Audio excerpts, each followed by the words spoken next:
I'm Millman. I'm the president and owner of Nations Photo Lab. We are a manufacturer based in Hunt Valley with about 250 employees. We manufacture everything photo related, so anything that you could put a picture on, we make. It's a great business, been in it for 10 years. We now have a collection of 4 companies and have had a lot of growth and success.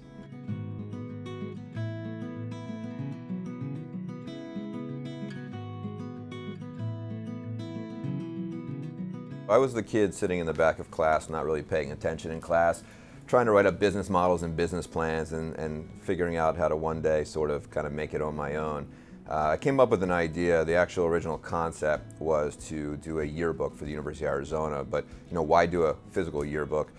Let's go ahead and put it on the internet. The internet was so new, there was no Facebook, there was no Google. So the idea was really a social network for fraternity and sorority members, so everybody could see pictures of people from different colleges, create profiles. There was nothing like it at the time. So I called a company who had all of these portrait pictures for the colleges, and they decided to send me a couple thousand of these composite pictures. A composite is a fraternity or sorority. It has a picture of every fraternity and sorority member. I started scanning these in. I came up with a name called Greek Yearbook. This is great, I'm in business. I bought a $5,000 scanner, a lot of money at the time, and this was exciting. Here we go. About a month later, the company sends me a cease and desist letter. They say, oh, we don't want to do this anymore. So I'm out of business. I've got to pivot the business already. And I decided to go ahead and buy one of the first digital cameras that came out and start taking pictures at the local parties. I got a camera, I went out to the local bar, I took pictures, and I figured out somehow how to get people's pictures on the internet. Again, nobody had their picture on the internet. It was Hotbot and Lycos were the popular search engines. And as soon as the pictures went up, it spread like wildfire, the enthusiasm amongst the people at the University of Arizona. They started calling their friends, take a look at the picture, I'm online. This was so exciting, nobody was online. I knew I was onto something there, and that was sort of the beginning. A couple of years into that business model, when people started getting their first digital cameras for themselves, we realized that the headwinds were a little bit troublesome. We knew that people were going to be able to take the same pictures we were taking. The model wasn't great. So at that point, pivoted the business again, and that's when I started doing the actual portrait pictures for the fraternity and sorority members. The same thing that original company that told me to cease and desist, I got into their business. And we really disrupted that business because the traditional model of how people did that was a very long and arduous process.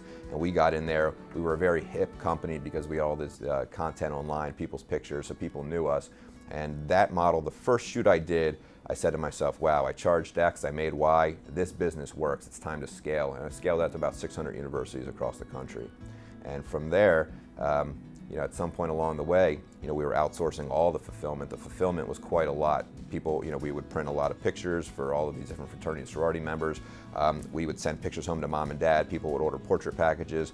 Brought my first printer in-house. The day I got that first printer, I was like, this is great, but I can do more. And that's the day I started Nations Photo Lab. It's about 10 years ago. And over the last 10 years, that business we've scaled to be one of the largest professional photo labs in the U.S. Everything from the beginning has been personally financed. Started out with a couple $1,000s, getting that first scanner, and kind of away I went. When I started Nations Photo Lab, I literally put $500 in the checking account and never looked back. In those early days, you really have to keep an eye on every dollar's got to turn into at least $1.10 or $1.20. But you get to the point where you have that working marketing model, and then the question is, if a dollar's turning into $1.20, well, how many dollars we can spend? And it makes you take a really close look at every aspect of your business. There has to be an ROI on everything you do.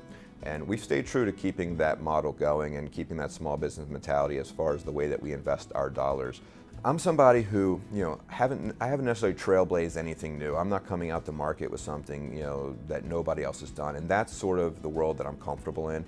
I'm going after markets that are large enough markets, they have competitors, and they're showing me a path. I look for excellence across, well, what is everyone doing? Let me take all the best features that all my competitors are doing, let me put it into one, and let me go after a big enough market with our marketing prowess to go ahead and drive a big enough piece for our company. So, competition is inherently good. We've learned a lot from our competitors. In the early days, when I started my photo printing company, I didn't even know what type of photo printer to get. I had no experience. I actually saw people that worked at one of my competitors. I saw their resumes, and in their resume it say, I print my photographs for XYZ company on a Noritsu photo printer, and I said, I got to get me one of those machines. And so, you learn so much. Competition is great. It's very challenging starting, a completely new technology, product or service, and not really having a built market. You don't know what the opportunity is. So I've really enjoyed, working in a competitive landscape that affords me enough opportunity because of the size of the market to go out there and do it as good as I can, as good as anybody else, and just continue to get better every day.